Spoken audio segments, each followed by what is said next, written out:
Salut à tous et à toutes. Dans cette petite vidéo, on va regarder différents sélecteurs.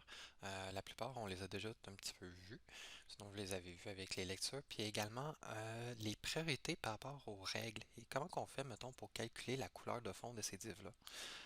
Ça peut paraître banal, mais parfois il y a plusieurs règles ou plusieurs règles qui pourraient s'appliquer sur un même div, puis là, il faut que le navigateur arrive à déterminer laquelle qui va appliquer. Fait que, par exemple, si je prends la couleur de fond pour le lorem ipsum 1, ok, ben, une des règles qui pourrait s'appliquer, entre autres, c'est le div qui est ici. Parce que le div, c'est très générique. Donc, un élément div, ben, lui, c'en en est un. Si on regarde le HTML, on voit que c'est juste des divs qui présentent ces carrés-là. J'ai également, au niveau de l'attribut style, la background color qui est oranged. Donc, ça, c'est une autre place où c'est qui aurait pu prendre la couleur pour la couleur de fond. Puis j'ai également identifié en zone 1 que ici on voit qu'il y a une règle sur le sélecteur qui dit l'élément dans ma page HTML qui possède l'identifiant zone 1, mais il la couleur gris. Donc finalement, il y a trois places possibles où est-ce qu'il aurait pu prendre la couleur.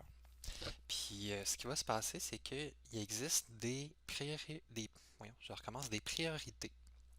Donc par exemple, le style qui est défini au niveau d'un élément HTML sur l'attribut style a plus priorité que, par exemple, une règle qui est une règle comme celle-là ici, ou une règle comme ceci. Peu importe les règles qui sont là, ça a plus de priorité. Par la suite, il va y avoir d'autres règles de priorité, comme par exemple une règle avec un identifiant. Quand on voit la souris, on voit que ça fait un 1. 1, 0, 0. C'est plus fort que par exemple une règle comme ça ici, 0, 1, 1. Donc plus que le chiffre à gauche est élevé, plus ça veut dire que c'est fort. Donc ouais, c'est peut-être pas très clair. Donc ce que je vais faire, c'est qu'on va utiliser des images pour s'en parler. Fait que je vais ouvrir une page web que vous aviez dans les lectures. Il faut juste que j'arrive à coller. Donc ça, cette page-là, vous pouvez la trouver sur... bon, ça ne marche pas. Vous pouvez la trouver sur le module du cours. Et ça parlait un petit peu des priorités par rapport au sélecteur. Et première image ici est super importante. Ça dit, bon, ben, un style de niveau inline, fait un style qui est défini au niveau de l'élément, ça a plus de priorité qu'un style avec des ID. Donc, par exemple, on voit ici, ça, c'est un style avec un ID. Donc, il est plus prioritaire. Il y a un 1 dans la première des trois sections pour la spécificité. Fait qu'il est plus fort que, par exemple, un style qui est appliqué sur une classe. Fait que, par exemple, si tu regardes ici, ça c'est un style par rapport à une classe. Fait qu'un élément que la classe mettre un nombre. Tu vois qu'il y a un 1 dans le milieu. Parce que c'est moins fort que s'il y aurait eu un 1 juste à côté ici pour dire que c'est par rapport à l'ID. Et par la suite, qu'est-ce qui est le plus fort, c'est les règles sur des éléments. Donc par exemple, ça ici, ça on voit que c'est plus faible que les deux autres. Fait que le 1 il se trouve ici. Euh, T'en as d'autres également qui existent, comme par exemple, ah, on va regarder l'autre dessin. Fait que dessin super populaire.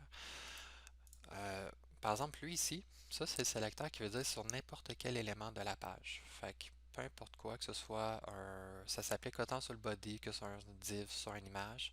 Fait que c'est le sélecteur le plus générique qui existe. Ben, tu peux dire des règles que tu vas appliquer à tous tes éléments. Fait que lui, si on regarde son pointage dans cette image-là, il y a 0, 0, 0.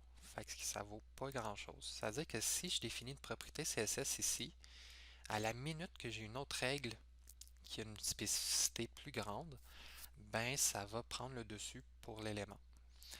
Par exemple, ici, si je définis un fond de famille de comics AMS, puis que je décide de leur définir ici, puis là, j'ai finalement, ça va être du Arial, mais on va se rendre compte que c'est l'Arial finalement qui est pris le dessus, puis que lui, c'est parti. Donc, il y a ça. Il y a le sélecteur universel, qui peut être bon pour appliquer des choses par défaut sur tous les éléments. Par la suite, Là, s'il faut vraiment pas essayer de retenir tout ça, là, l'important, c'est plus les sortes de poissons. Donc ici, on a des petits trucs rouges, là. Ça, c'est par rapport à des éléments. Fait que juste quand que tu parles d'une balise, par exemple la balise div, la balise UL, la balise LI, body, etc. Donc quand tu fais un sélecteur qui touche juste une sorte de balise, une sorte d'élément dans ta page, comme ces éléments-là ici, ben ça a un niveau de spécificité très faible. Par la suite, tu as les autres sortes de poissons que c'est par rapport, entre autres, aux classes. Donc là, on, on va pas s'attarder à ces différents sélecteurs-là, mais juste retenir par rapport aux classes. Donc quand je fais point le nom de ma classe, ça c'est plus fort. Et par la suite, le requin blanc. Donc requin blanc, c'est l'autre qui est plus fort. Fait que lui, ça représentait le 1 qui est ici. Fait qu'on voit comme ici, il y a le 1. Alors que quand c'était sur une classe, le 1 il était en deuxième position ici, comme on voit sur l'image. Donc un requin, c'est plus fort que les petits poissons bleus. Par la suite, tu as la possibilité d'avoir quelque chose, un style inline sur un élément. Donc ça, c'est encore plus fort que tout. Même si ça dépasse le système de spécificité avec les trois chiffres, là, comme on voit que Visual Studio Code nous montre. Ou même ça rajoute un 1 avant pour dire que c'est en train de battre le système de spécificité dès que tu mets quelque chose dans style. C'est ça qui va s'appliquer. Euh, et par la suite, tu as important. Important, c'est quoi? C'est que si au niveau de ton ici de ton style, tu décides de mettre sur une des propriétés CSS point d'exclamation important et tu sauvegardes, mais cette propriété-là, même si la règle est très très faible en termes de pointage pour la spécificité, mais c'est cette propriété-là qui va s'appliquer dès qu'un élément va matcher ce sélecteur-là.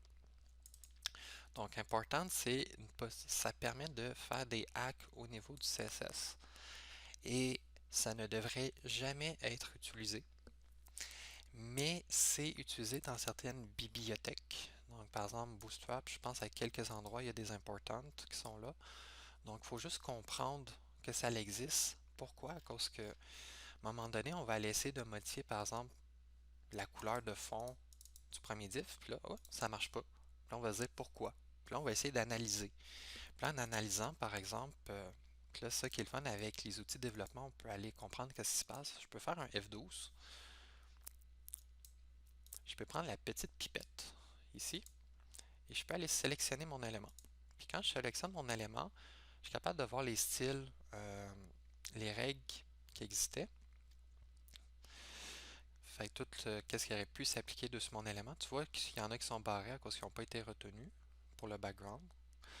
Je peux aller dans Computed, puis là, ça me donne une vue plus ensemble de les différentes propriétés qui existent sur cet élément-là. Puis là, si je regarde Background Color, tu vois que tu vois les différentes règles qui auraient pu exister, puis tu vois qu'ils ont été barrés. Fait que, mettons, le premier, le style online, il a été barré, il n'a pas été retenu. Fait qu'en suivant la spécificité, c'est lui qui aurait dû être pris en premier. Après, ça aurait dû être le gray. À cause que ici, on a une règle avec sur un ID, donc c'est plus fort que c'est plus faible qu'une règle sur un style online, donc ça aurait été lui qui aurait dû être pris en deuxième choix. Puis par la suite, c'est le div qui aurait dû être pris. Cependant, tu vois qu'il n'a pas été grisé à cause du mot-clé important, ce qui a fait en sorte que c'est lui qui a été retenu. Si j'enlève le mot-clé important, par exemple ici,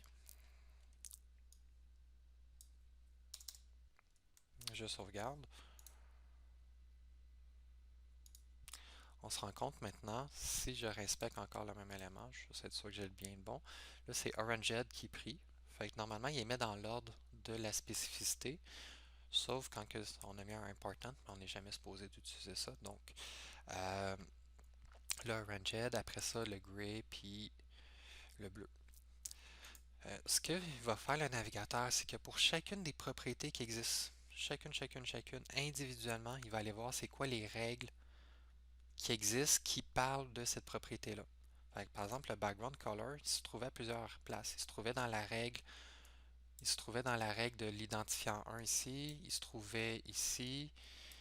Fait que background color, tu l'avais là, là, puis tu l'avais dans le style. Fait que là, avec ça, il fait son calcul, puis là, il détermine, OK, c'est le inline qui l'emporte. Fait que c'est la couleur qu'il prend.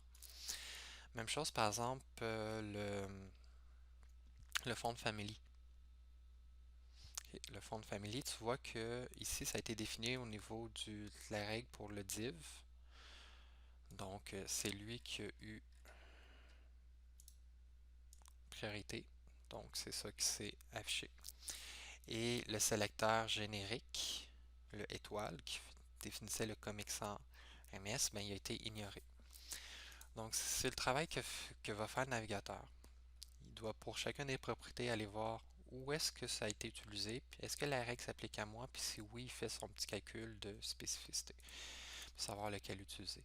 Des petites choses particulières, si jamais, par exemple, deux règles ont le même poids, ok, par exemple, je prends cette règle-là, puis cette règle-là, ils ont le même poids, euh, qu'est-ce qui va se passer?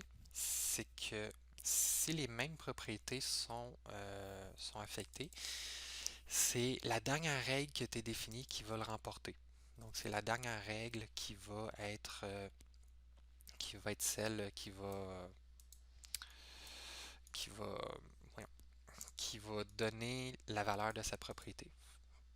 Donc en cas d'égalité, c'est pour ça que parfois on va aller définir des nouvelles règles à la fin d'un fichier CSS. Cause qu'on se dit, bon, ben, en cas d'égalité, ben, je veux que ce soit qu'est-ce que je viens d'écrire qui va remporter. Euh, Entre autres, Bootstrap, une bibliothèque qu'on va voir, utilise beaucoup ce système-là. Mais c'est pas très important plus que ça. Qu'est-ce que je voudrais parler de plus sinon? Laissez-moi un petit instant. Ah oui, c'est vrai, les sélecteurs. On va juste faire un petit retour sur les sélecteurs. Ça, c'est un sélecteur qui dit pour l'élément body, puis ça, il y en a juste un dans une page HTML, applique ça. Ça, c'est le sélecteur universel. Ça, c'est pour toutes les divs, fait que tous les éléments div. Un dièse, c'est pour dire qu'il possède un ID. Un point, c'est pour dire tout l'élément possédant la classe, mettre un nombre. La virgule ici, ça veut dire que si ce sélecteur-là, si quelque chose respecte ce sélecteur-là, ou quelque chose respecte ce sélecteur-là, donc si l'identifiant c'est zone 7 ou si l'identifiant c'est zone 8, applique ça ici. C'est une notation plus simple que de faire par exemple un copier. Là, vous n'avez pas à le faire, mais juste pour vous montrer. C'est une notation simplifiée qui évite de créer deux règles différentes en mettant exactement le même contenu. Tu mets une virgule, ça te simplifie la vie. Le suivant, les deux suivants sont un petit peu plus particuliers. Lui, ça veut dire, je veux que tu appliques ce style-là à toutes les images qui sont à l'intérieur d'un div, peu importe le niveau de profondeur.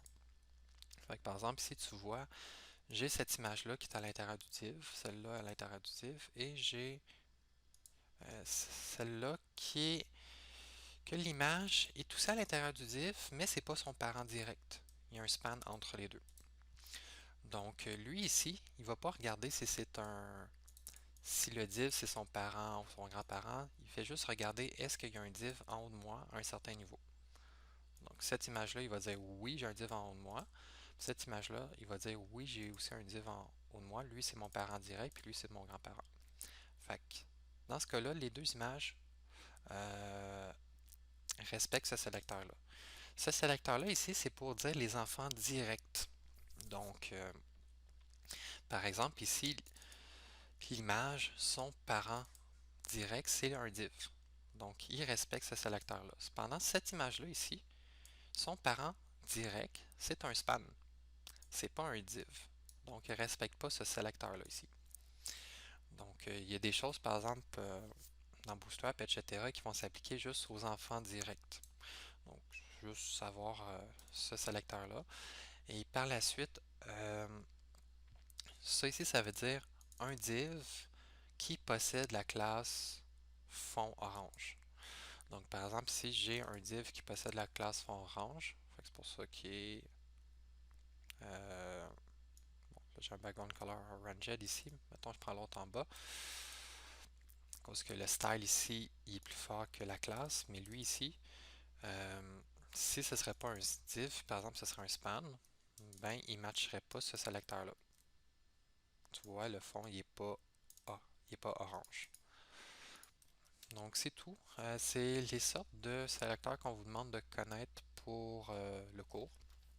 Donc on n'ira pas plus loin que ça. Et juste comprendre la spécificité, le système, comprendre que si vous mettez le curseur dessus, ça vous donne des chiffres, comprendre la nature de ces trois chiffres-là, pour comprendre pourquoi que parfois votre visuel ne donne pas le résultat attendu. Puis n'oubliez pas qu'avec F12, tu vas aller comprendre plus en détail avec le style computed, puis voir qu'est-ce qui se passe, pourquoi que ça donne ça. Donc, j'espère que vous avez apprécié la vidéo. Passez une bonne journée.